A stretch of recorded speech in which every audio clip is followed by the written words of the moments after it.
అందరికీ నమస్కారం. ఈరోజు మీ అందరికీ నేను వినిపించబోయే కథ వీడ్కోలు. రచయిత డాక్టర్ దుట్ట శమంతకమణి గారు. ఇక కథలోకి వెళితే 1950వ సంవత్సరం ఆంధ్రప్రదేశ్లో ఓ గ్రామం. నిజమా? అవును, ఇప్పుడే తెలిసింది. బండి ఊరి పొలిమేర దాటిన వెంటనే ప్రాణం గాలిలో కలిసిపోయిందంట. పాపం, బ్రతుకున్నంతకాలం మా నాన్న అస్థికలు కాశీలోని గంగానదిలో కలిపి వచ్చి ఊరంతా అన్న సంతర్పణ చేయాలి అనేవాడు. ఆ కోరిక తీరకుండానే తాను కూడా వాళ్ళ నాన్న దగ్గరకు వెళ్ళిపోయాడు. ఏం చేస్తాం, కాలం తీరిపోయింది. ఈ దగ్గరలో ఎక్కడా సరైన వైద్య సౌకర్యాలు లేవాయే. సూది మందు కోసం వెళ్ళేలోపే ఆ పైలోకాలకెళ్ళిపోతున్నారు. పాపం అన్నపూర్ణమ్మ ఆ పిల్లలతో జీవితం ఎలా లాగుతుందో.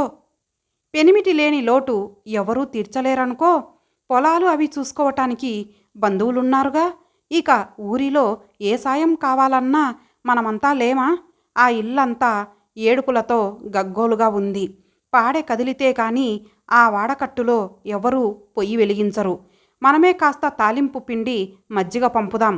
బంధువులు ఓ 100 మంది వచ్చారు, ఇంకా వస్తారు కూడా. మధ్యాహ్నం వంట కూడా మనమే చేద్దాం. అయితే ఇంకెందుకు ఆలస్యం? పాలేరు సాంబయ్య కుటుంబం మనకు సహాయానికి ఉన్నారుగా, వంట ప్రారంభించుదాం అంటూ విశాలాక్షి పొయ్యి వెలిగించింది. పరందామయ్య గారి పార్థివ శరీరం వెంట ఊర్లో మగవాళ్ళందరూ శ్మశానానికి వెళ్ళి కపాల మోక్షం వరకు ఉండగా ఆడవాళ్ళు ఇల్లు అలకడం, పసుపు నీళ్లు చల్లుకోవడంలో నిమగ్నమయ్యారు. ఊరంతా తలస్నానాలు చేశారు. మనస్సులో విచారం మాత్రం తొలగిపోలేదు. విశాలాక్షి, లక్ష్మమ్మలు పంపిన వంట చిన్న దినానికి సరిపోయింది. 11వ రోజున 1000 విస్తర్లు లేచాయి.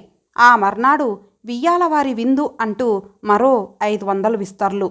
అన్నపూర్ణమ్మ శేషజీవితం ఆ ఇంట్లోనే, ఆ గ్రామంలోనే అందరి మధ్య ఎటువంటి ఒడిదుడుకులు లేకుండా సాగిపోయింది. ఓ దశాబ్దం తర్వాత పరందామయ్య గారి పెద్ద కొడుకు కాశీయాత్ర చేసి వచ్చి ఊరంతా అన్నసంతర్పణ చేసి అయిన వాళ్లకు పని వాళ్లకు బట్టలు పెట్టాడు. ఓ 25 తర్వాత ఓ ఉదయం, ఏమిటి కమల, ఏదో గందరగోళంగా ఉంది? కాఫీ అందుకుంటూ భార్యను అడిగాడు రఘురాం. మన వీధిలో ఉండే రిటైర్డ్ మాస్టారు రామారావు గారు రాత్రి నిద్రలోనే చనిపోయారట.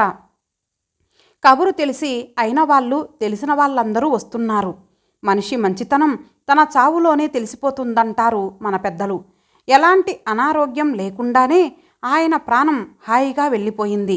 బ్రతికినంతకాలం అందరికీ ఎంతో సహాయంగా ఉండేవారు. శుభాశుభాల్లో పిలిచినా పిలవకపోయినా వచ్చి సహాయంగా నిలబడేవారు. ఇలాంటి సమయాల్లోనే నలుగురూ ఉండాలి. నేను ఈరోజు ఆఫీస్కి సెలవు పెడతాను, వాళ్ళ కుటుంబానికి ఏమన్నా అవసరం ఉందేమో కనుక్కోలేకపోయావా? ప్రొద్దున్నే పని మనిషి మంగమ్మని పంపించాను. దాదాపు 50 మంది ఉన్నారట. ప్రక్క వాళ్ళు ఉప్మా, టీ పంపించారట.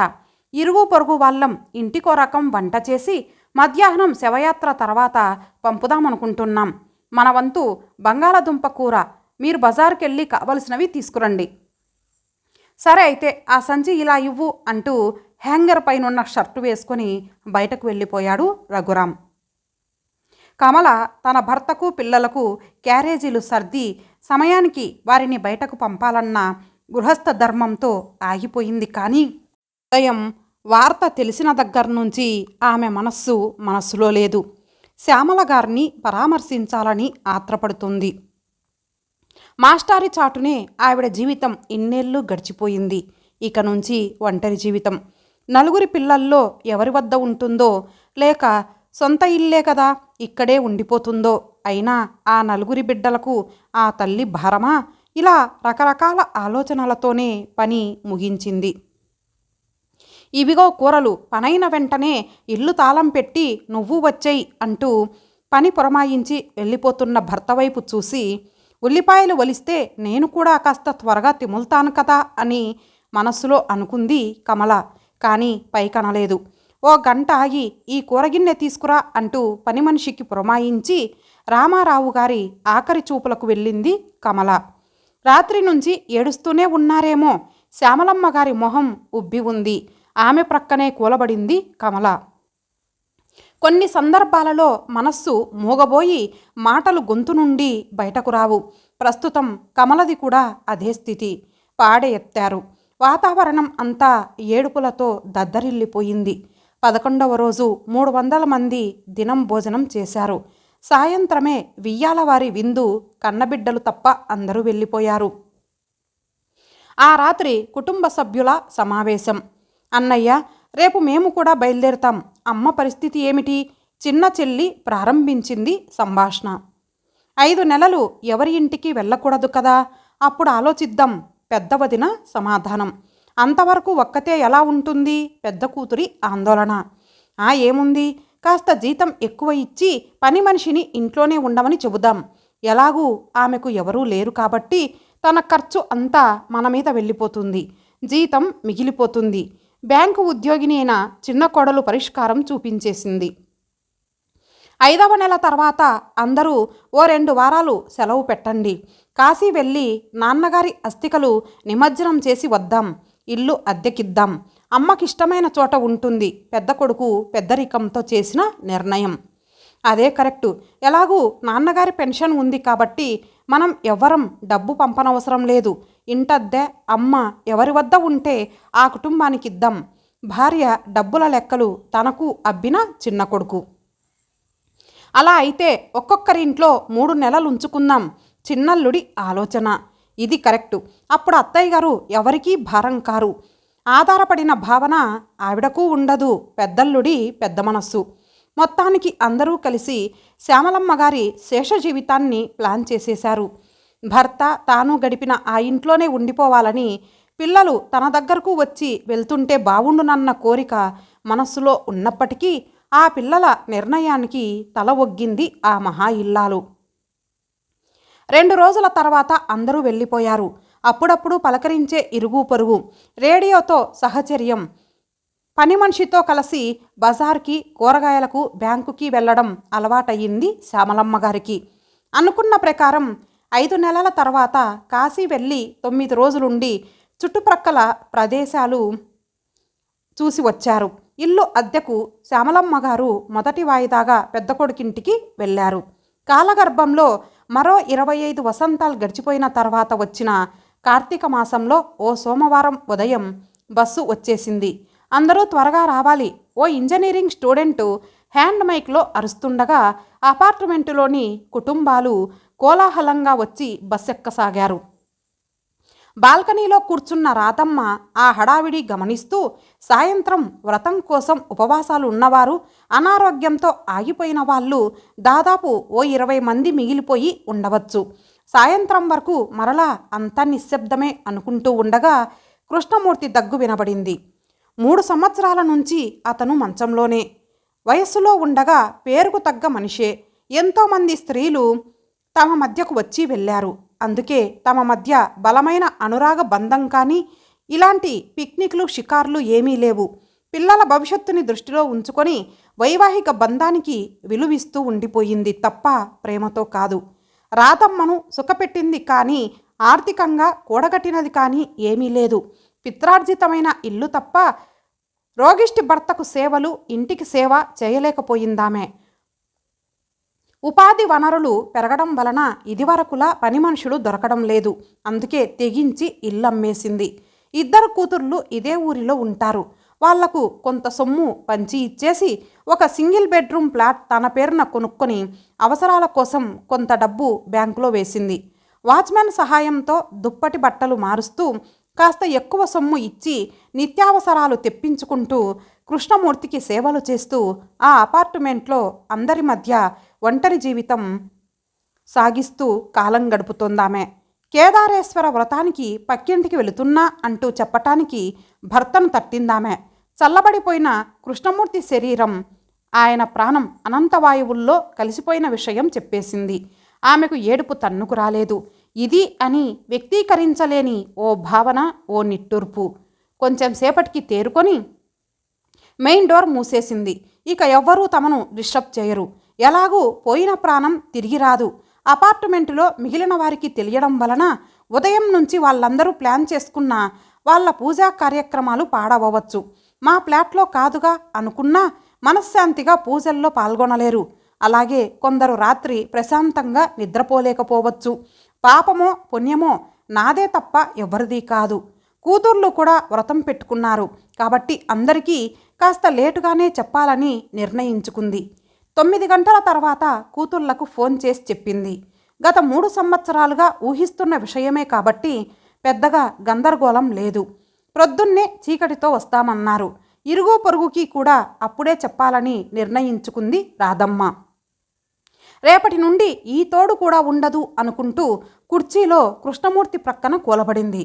పాల ప్యాకెట్ల వ్యాను చప్పుడు విన్న రాధమ్మ లేచి వెళ్ళి సెక్రటరీ ఫ్లాట్ కాలింగ్ బెల్ నొక్కింది. ఎర్రబడిన ఆమె కళ్ళు చెబుతున్న విషయం అర్థమైనా తొందరపడటం ఎందుకని ప్రక్కకు తొలగి లోపలికి రండమ్మా అన్నాడాయన. రాలేను నాయన, ఈ 20,000 ఉంచి ఆయన అంతిమయాత్రకు ఏర్పాటు చేయండి అంటూ పైకం చేతికందించింది. డబ్బెందుకమ్మా అనాలనుకున్నాడాయన, కానీ అనలేకపోయాడు.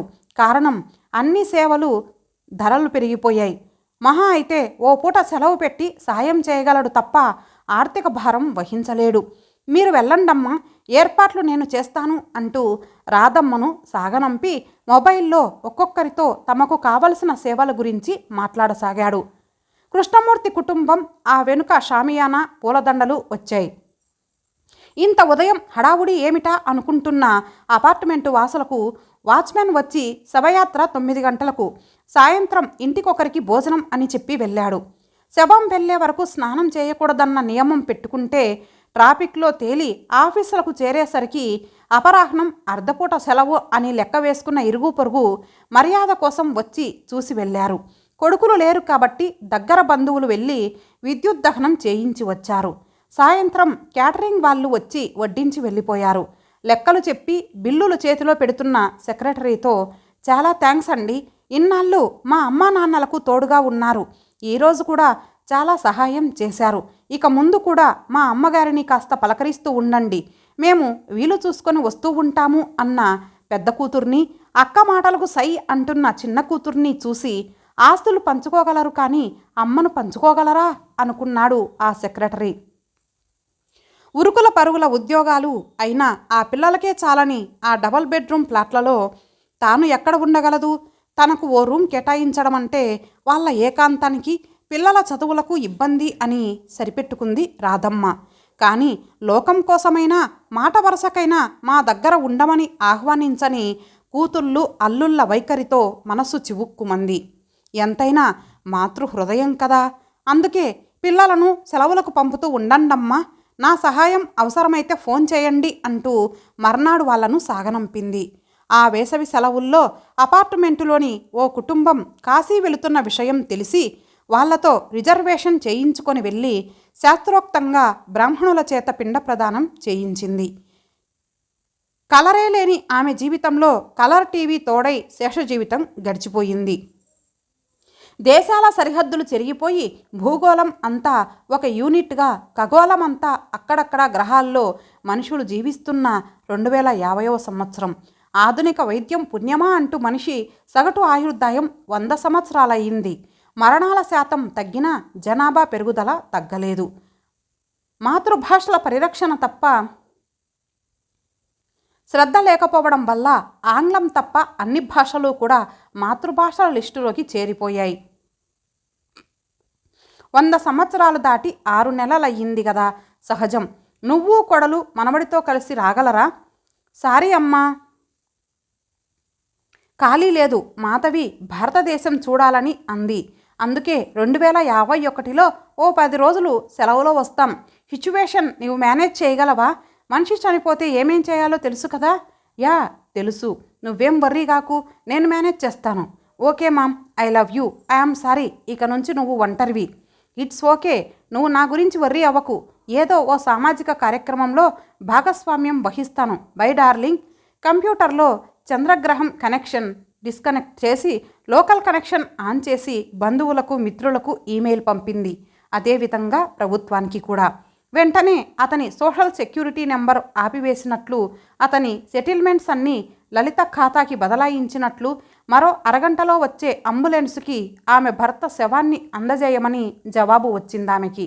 అరగంట తర్వాత పరశురాం శరీరం మెడికల్ కాలేజీకి డిసెక్షన్కి వెళ్ళింది. పనికొచ్చే అవయవాలన్నీ తీసివేసి అనారోగ్యంతో ఉన్నవారికి అమర్చేశారు.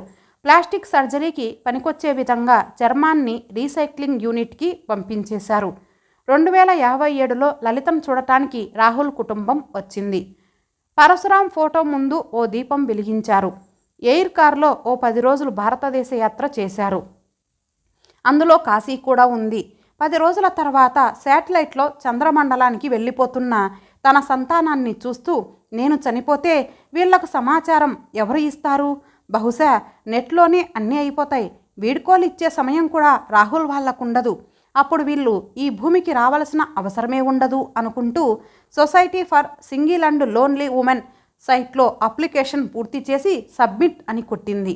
లలిత, యువర్ అప్లికేషన్ యాక్సెప్టెడ్ అన్న మెసేజ్ చూసి కాలం మారినా, సమాజ పరిస్థితులు మారినా మారనిది స్త్రీ జీవితంలోని ఒంటరితనం, మనస్సులో శూన్యం అని నిట్టూర్చింది లలిత. ఇంతటితో ఈ కథ సమాప్తం. మరలా మరొక మంచి కథతో కలుద్దాం. అంతవరకు సెలవు. నమస్తే.